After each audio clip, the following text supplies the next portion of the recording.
Pemirsa Bangli nguningayang inik mawawahnyani kasus COVID-19 dau kerahina dibi. Wenten petang diri krama sane kejan tenang terkonfirmasi positif. Manut juru bicara gugus tugas percepatan penanganan GTPP COVID-19 Bangli Wayan Dirgayusa, 4 kasus positif puniki rauh saking krama desa Songan B, desa Songan A, desa Jahem miwah kelurahan Cempage.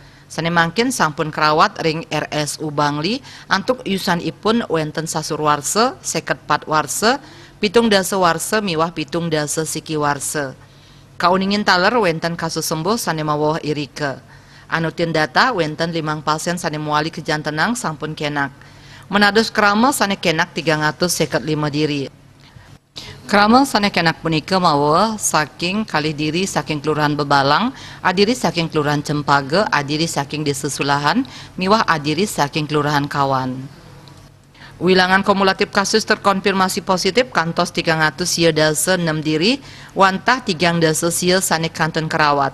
Samian pasien COVID-19 punika kerawat ring rumah sakit, wenten taler sane nglaksanayang karantina mandiri ring jero santukan tan medue gejala. Dayu Swasrina Bali Pos nguningayang.